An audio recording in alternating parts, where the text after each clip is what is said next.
Ladies and gentlemen, Good evening. are you ready? Okay, here we go. You're listening to the Deal Room Podcast. Join us as we bring you the inside scoop on business sales and acquisitions. Get across trends in the area and hear the industry's best recount their real-life tips, traps, and experiences. Now, here's your host, Joanna Oakey.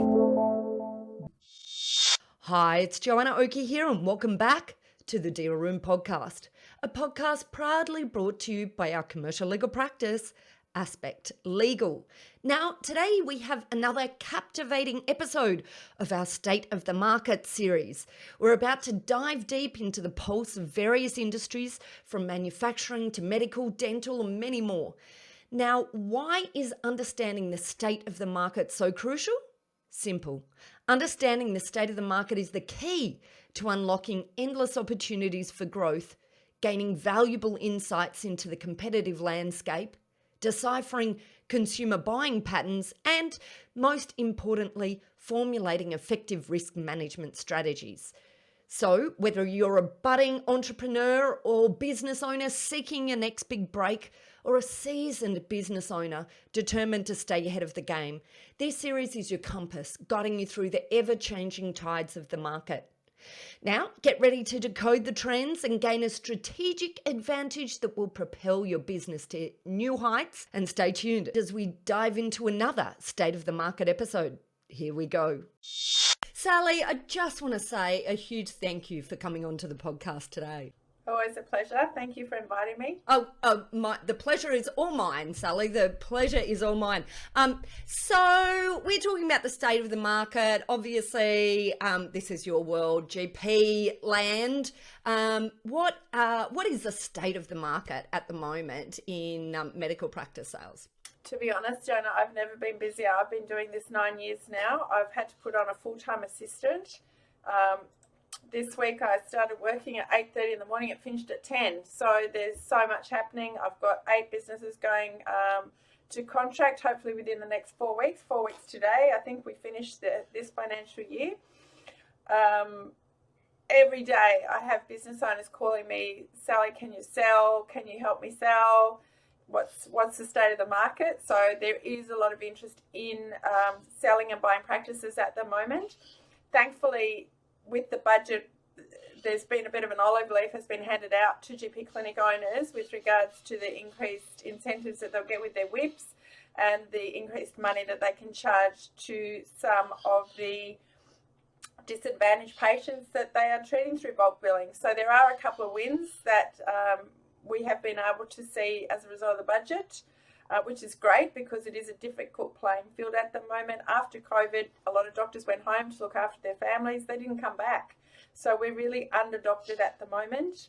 We had, with COVID, people realised they didn't have to commute and work in the city and pay huge mortgages and lots of rent. So we saw a lot of tree changes and sea changes. So a lot of people have left Melbourne and Sydney and moved up to southeast Queensland. So we're seeing vacancies and I guess teething problems with clinics where we've never had problems before attracting doctors, because Melbourne and Sydney are always number 1 and number 2 destinations for doctor families to go to, but we've now had a lot of people leave. So it's a changing marketplace. Going back, I mean, there was so much in that. Where do we even start with going back through all of that information, Sally? But one of your comments, budget, some changes, obviously, for our medical practices coming out of the budget. You know, I've heard some interesting feedback. You know, some of those elements are a bit of a double-edged sword because some of those issues around the bulk billing side, and but what is the impact on values of medical practices? Have we seen any impact at all, or is it not having any impact at the moment, but we think it might in the future? Well, it's likely to make clinics more profitable. End of the day, every dollar that hits the bottom line in profit becomes 3 to 3.5 to 4 come sale time. So it is an exciting period for practice owners to be entering. But as you know, banks don't sell on potential. It's really hard to get a solid business plan that will indicate to banks that they should be lending more than what the last 3 years values the practice at. So it's going to take it a while for the changes of the budget that are coming through now in 4 weeks' time to really make any significant difference when it comes to sale time because of the 3-year lag time. So banks like to see 3 years of numbers, but the last 3 years are going to be with the lower Medicare rebates, and then it's going to take us till 2026 to really show the effect of this when it comes to getting a higher lending amount from the banks to finance the acquisitions of the medical centres. But we can always assess over 1 year and 2 year and 3 year. And, market will pay what market pays. And a lot of the people that are buying clinics are practitioners. They know the changes are there. They know that it's going to become increasingly profitable, especially under their leadership. A lot of young people are buying practices. They've got a lot of energy. What we're also seeing is the generational change and the tsunami of baby boomers. So there's a lot of old, broken, semi-retired, slower doctors that potentially weren't billing to their capacity that they were when they were younger. So if with this transitional change we see a lot of younger people coming in, then the practice is going to be a lot more profitable as well. It's interesting. Regardless of the Medicare changes, sorry. Well, it's interesting. I was just going to say, this is one of the industries where I see people working the longest into I had an selling 80-year-old their business at the late... yesterday, an 80-year-old. And another broker rang me. This is a doctor in regional Queensland. He's 80. He's still got 3 registrars under him. And we need to try and help him transition into retirement. Otherwise, he's not going to have much retirement left to enjoy. Well, and that's the story again and again in this industry. And I think, sometimes it's fueled by the fact that there is a love of the industry. There is a love of the practice of being a doctor. I think, and, I've got friends in the industry and they talk about, they can't imagine or that whole concept of retirement where, we know many business owners in other industries have perhaps less passion for what they're doing and, see that exit piece as a financial decision more than a passion choice. So I guess we've got that environment that is a little bit different in this industry as opposed to many. But I do think it's important for our listeners who are medical practice owners just to also bear in mind that there can be a financial cost of not selling at the peak of your practice, and maybe there's other ways to look at how you can continue to practice without taking the financial hit of missing that sort of that optimum, that peak performance period for sale. What's your thoughts on all of that? I did have a doctor's wife tell me once, she told her husband that he has to sell when his business is the most profitable, and it's probably the hardest thing to do because you don't want to. You've spent a lot of years building it up and creating that wave of success. The last thing you want to do is to not be able to ride that wave into shore and to have to go, see you later business. And then with trade restraints, etc., you might not want to relocate somewhere else and start another clinic, or maybe you don't have the energy to start again from scratch. So there are a lot of pros to sending when it's at its peak, but if you are in a regional area, your kids have grown up, moved away, you're settled there, that's your life. So the other option is to think about, if you are an accredited training clinic and a supervisor, think about selling to your registrars, people that know the business, that know the family, that know the region that you're working in. There's always, as with this doctor, younger people coming through, but are they only coming through to tick a box and then they have to move on if they're GPT 1 or 2 after 6 months, or if they're 3 or 4 after 12 months? And ideally, you keep your 4th year registrar in the practice and then have a discussion about them either becoming an associate or a 50% owner or 100% owner or a payout over time or something. But it's very difficult to become entrenched at 80 and then think about having to sell your practice. So some doctors also, they work so hard, they've worked 10 years doing their education, they work really hard through their 40s and their 50s and their 60s, and then they don't have a life outside medicine, so they still have to continue their CPD points. This year, Our doctors have to do 50 additional hours each year to maintain their registration and their CPD points, which is a lot, for saying a lot of them are working already full-time hours. If they're practice owners, they're working again on top of that, lots of hours to keep their practice running. So just even maintaining your registration is just, it's tough. And then you have accreditations every 3 years. Again, to go through that, I've got a doctor whose practice manager is doing accreditation at the moment, and he's doing a major project in terms of research. So for him now to give me time for due diligence, which he's just out of time, literally. So the accountant thankfully is able to step in. But a lot of doctors don't have the time or the desire to step away from practice, and they think that being in their practice is all about treating the patients and making the money, but they don't then learn to play bridge. They don't have a gardening passion. They don't take time out to play golf. So I've had many doctors say to me, Sally, what am I going to do when I retire? There's only so many times you can head to the golf course, you know. So it's all about transitioning over time as well, retiring over time. So start taking half a day off a week, then maybe 2 afternoons off a week, and then maybe 2 afternoons and a morning, and then gradually transition over time. Let the younger people come in and take over your patients. Some of the clinics that I've sold, they have a culture within their workplace. They have shared caring. So if patients come in and they usually want to see Dr. Joanna Oakey, she's not there today, then they might say, well, you know, can I see someone else in the practice? But because all the patient files are available to everybody, they offer shared caring, which means you can start stepping out and learning to live outside work and start taking up interests that you might have put on the shelf for 40 years. And you might suddenly remember, oh, I really liked building cars or whatever it is. So go back and find a hobby. Yeah, love it, love it, love it.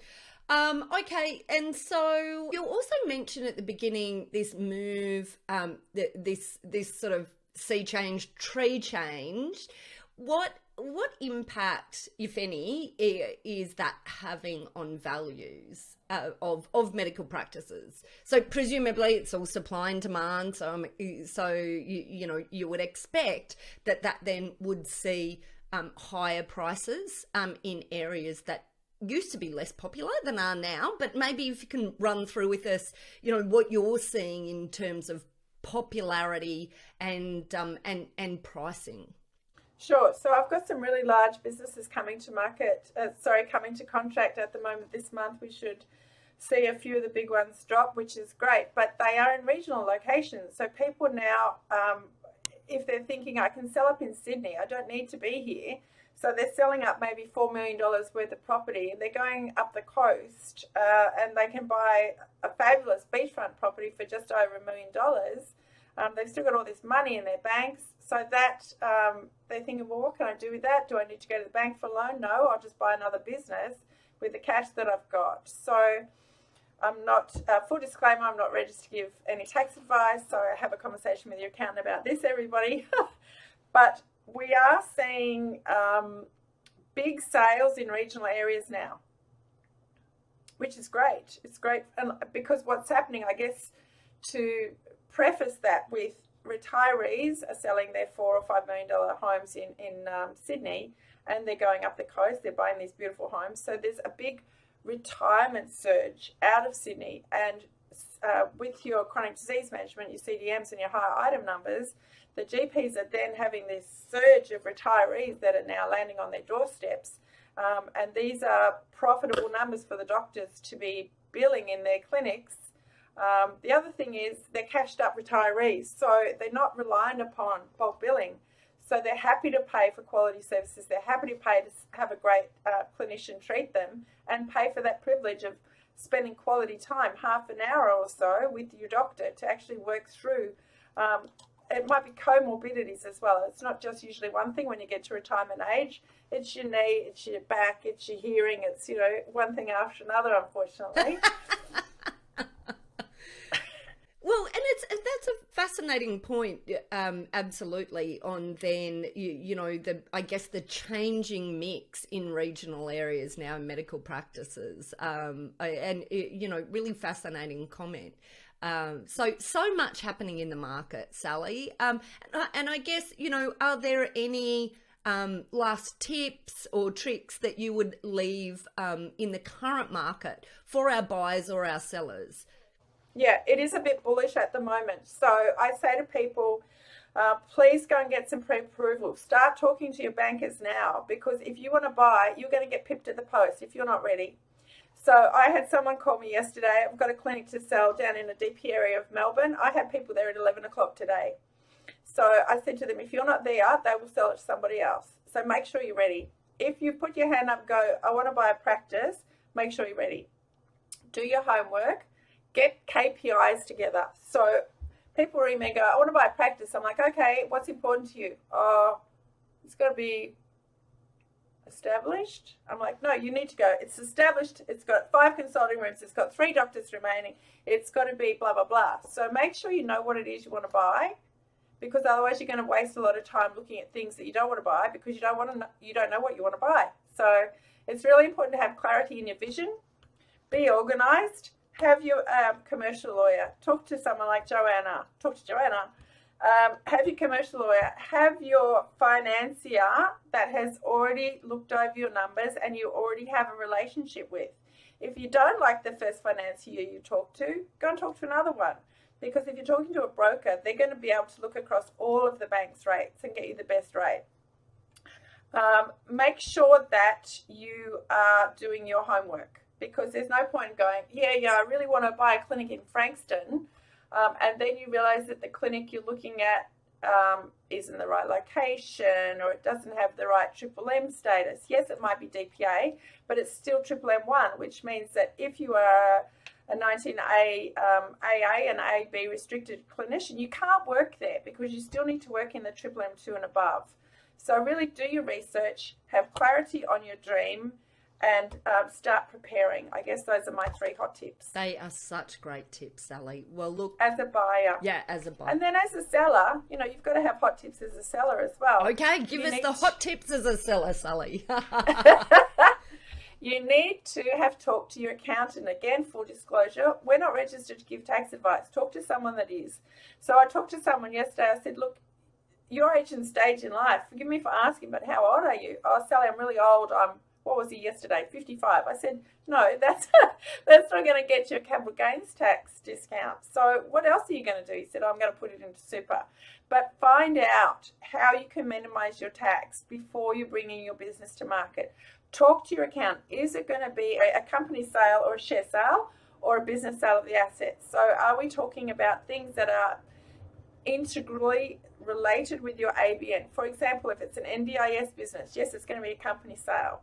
But if it's a GP clinic, maybe it's just going to be a business sale with assets. So find out what it is you're selling first. If you have got convoluted financials, I just hung up earlier today from a doctor. He's got 3. He's got his proprietary limited and then 2 family trusts. I'm not a forensic accountant, neither is your buyer. So if you have a complicated structure, talk to your accountant and ask them to undertake special purpose financial statements. So at a glance, I can go, oh yeah, I can see how much profit it's making, because the people that are going to be applying to buy your business have less training in business than I do. They are not accountant trained. They want to look at your bottom line and go, oh, I can see it's making $212,000 in EBITDA. They don't want to be reading 3 lots of financial statements. So when you come to market, be ready, because if you are talking to buyers that are ready and they can't understand your business quickly, they will look at something else I'm selling.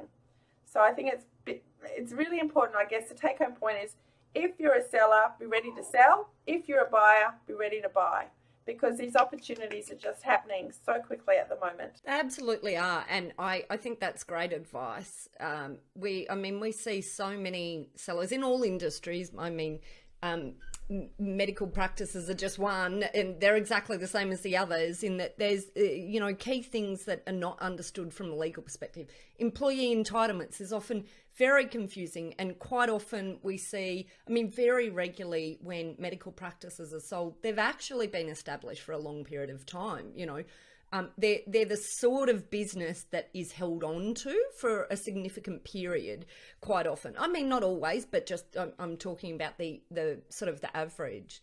And sticky stuff, that's it. Yeah. And so you've got a lot sitting in entitlement. So it's super important that, you know, you understand what that means as a seller, you understand what that means as a buyer, and you understand how to deal with that negotiation or discussion together. Because I do find that this can be a sticking point, and mostly just because both parties aren't coming with having understood, or they, you know, perhaps they're not getting the right advice along the way, and they're, you know, because I think the thing is there's fairly clear ways to deal with all of this, but the problem comes when either party or both parties just don't really understand. So I think that your advice in relation to get prepared is absolutely correct, and get prepared also, I think, extends to get educated or go, you know, to get yourself a deal team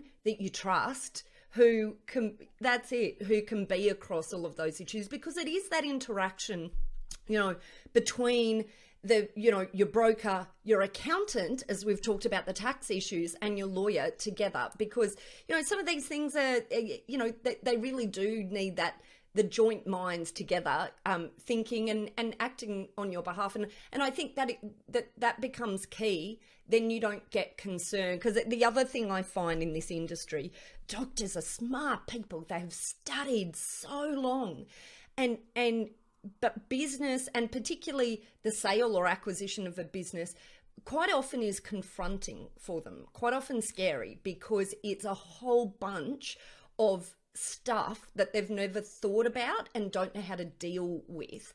And you know, that I think becomes particularly hard for people who are so used to understanding the ins and outs of what they do, and whose whole practice, business success is based on being precise. So, you know, I think the thing is, don't have fear. Just make sure you're talking to the right people. I think, you know, that's one thing that I would give as a tip. Yeah, 100%. So I had a lovely email. So I've been working with a practice owner in Melbourne to sell a clinic. We got an acceptance earlier this week, and today she writes to her deal team, "Hi all, here's everybody's contact details." So in one email, I met her accountant, I met her lawyer. We've worked through the sections 52 for Victoria. So it was lovely to just be open, honest and transparent. There's no need to hide people from each other. We can all work together. We all support each other. We're all here for your transition. So absolutely important to have a great deal team, have a fantastic accountant you trust, have a lawyer you can talk to. And I always say to people, when you're engaging a commercial lawyer, we're not engaging a family lawyer, family court. We're not engaging a criminal lawyer, because they're always in court. They're either preparing for court, they're in court, or they're debriefing after court. So only ever use a commercial lawyer, but bring 3 commercial lawyers. Talk to somebody, talk to each of them. What are their fees? What is their capacity to take on new work at the moment? And find a lawyer that you like. Find a lawyer that you can have a conversation with. Not somebody who's perhaps got the God complex, not the most high-paid lawyer in the land, because they probably are not going to want to settle. So talk to everyone. If you're not happy, let me know, because I have got so many connections with lawyers. I've got so many connections with great medical accountants. And if you need help, I'm here for the transaction. So without both parties, I can't make a deal. So, you know, just be open, honest and transparent. If you don't understand what's happening, there's no shame in saying, "Hey Sal, I don't understand what does this mean?" Because, you know, if it was my health and I was coming to you for your thoughts on my health, I'd be asking you, "Hey doc, I don't understand, what does this mean?" But please, it'd be great if people just ask us, rather than feeling embarrassed, as you said, because they don't know, because they do 10 years of education, they don't do one business unit.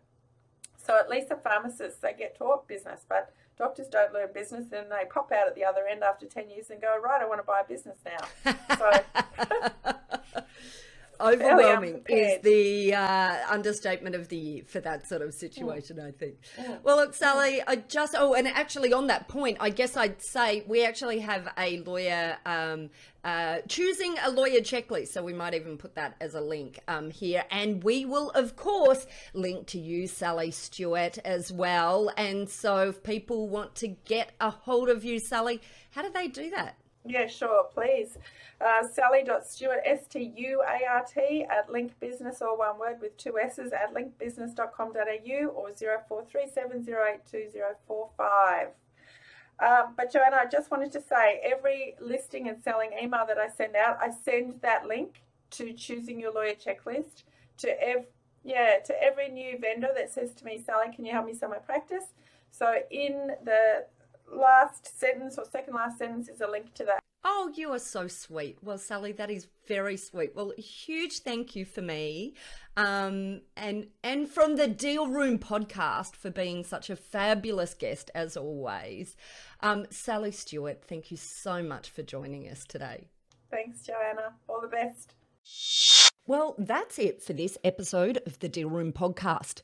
We hope you're now primed for your next deal with these pointers and have enjoyed these fascinating insights. Now, if you'd like more information about this topic, then head over to our website at thedealroompodcast.com, where you'll be able to download a transcript of this episode, as well as access any contact details and any other additional information we referred to in today's podcast. Now, if you'd like to get in contact with our guests today and the services they offer, you can go ahead and check out our show notes for a link right through to them and their details. You can also book in directly with our legal eagles at Aspect Legal if you'd like to soundboard your next steps, discuss a legal question, or find out more how we can assist, whether that's with buying or selling a business, or perhaps somewhere in between. Now, don't forget to subscribe to the Deal Room podcast on your favourite podcast player to get notifications whenever a new episode is out. We'd also love to hear your feedback, so please leave us a review and rating if you're already one of our subscribers, or even if you're listening to this podcast for the very first time. Every review helps our team produce valuable content for you. Well, thanks again for listening in. You've been listening to Joanna Oakey and the Deal Room podcast, a podcast proudly brought to you by our commercial legal practice, Aspect Legal. See you next time.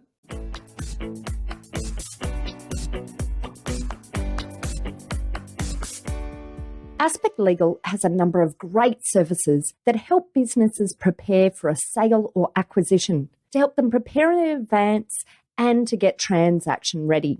We've also got a range of services to help guide businesses through the sale and acquisitions process. We work with clients both big and small and have different types of services depending on size and complexity.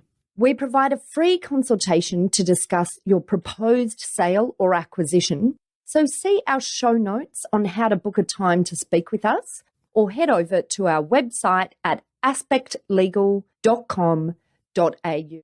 Ladies and gentlemen. That will conclude this evening's entertainment. Thanks for listening to the Deal Room podcast. To find out more about this episode and other episodes in the series, check out the show notes or head over to our website at thedealroompodcast.com.au.